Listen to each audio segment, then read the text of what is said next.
ఈరోజు కూటమి ప్రభుత్వం ఏర్పడిన తర్వాత రైతన్నల పట్ల మరొకసారి చంద్రబాబు నాయుడు గారు నిర్లక్ష్య ధోరణి చాలా స్పష్టంగా కనపడుతుంది. ఒకవైపు అన్నదాత సుఖీభవ అని చెప్పేసి పథకం వచ్చిన మొదటి ఏడాది నుంచే ఇస్తానని చెప్పడమే, మరి ఈరోజు సంవత్సరం 3 నెలల కాలం అయిన తర్వాత కూడా 40,000 రూపాయలు రావాల్సిన చోట కేవలం 5,000 ఇచ్చేసి చేతులు దులుపుకున్నటువంటి పరిస్థితి మనం చూస్తున్నాం. ఈరోజు రైతన్నలందరూ యూరియా కోసం క్యూ లైన్లలో నిల్చున్నటువంటి పరిస్థితి ఈ ప్రభుత్వంలో చూస్తున్నాం. మరి క్యూ లైన్లో నిలవడమే కాకుండా వీళ్ళందరూ ఒక పార్టీకి చెందిన వాళ్ళు లేకపోతే ఒక వర్గానికి చెందిన వాళ్ళని చెప్పేసి విభజిస్తూ, ఒక బ్రిటిష్ వాళ్ళు ఎట్లయితే విభజించి పాలించినారో ఈ రోజు ప్రతి గ్రామంలో కూడా తెలుగుదేశం నాయకులు అదే అవలంబిస్తున్నారు. మేము కేవలం ప్రతిపక్షం కాబట్టి అధికార పక్షం మీద దుమ్మెత్తి పోస్తున్నామని కేవలం మాటల ద్వారా అందరూ విమర్శిస్తుంటారు. కాబట్టి అందుకనే సాక్ష్యాల ద్వారా తీసుకొచ్చి ఈరోజు జేసీ గారికి కూడా చూపించడం జరిగింది.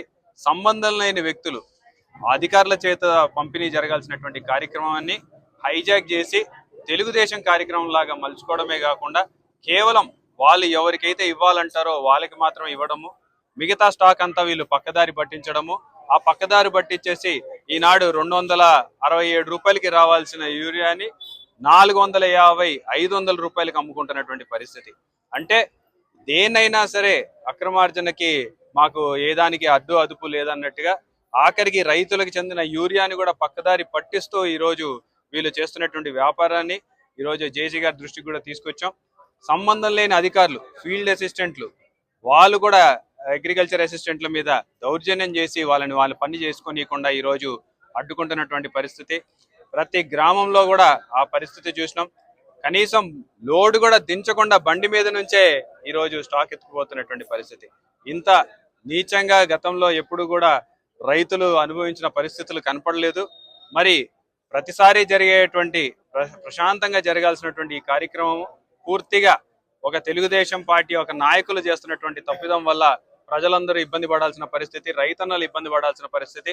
రైతన్నలు ఇబ్బంది పడితే చివరాఖరికి మళ్ళీ ప్రజలందరూ ఇబ్బంది పడాల్సిన పరిస్థితి. కాబట్టి మేము ఈరోజు మా రైతన్నలందరి తరఫున ఇక్కడికి రావడం జరిగింది, మెమరాండం ఇవ్వడం జరిగింది.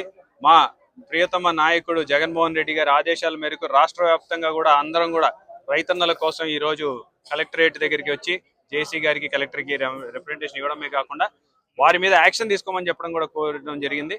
మరి జేసీ గారు ఎటువంటి యాక్షన్ తీసుకుంటారనేది కూడా త్వరలోనే చూద్దాం.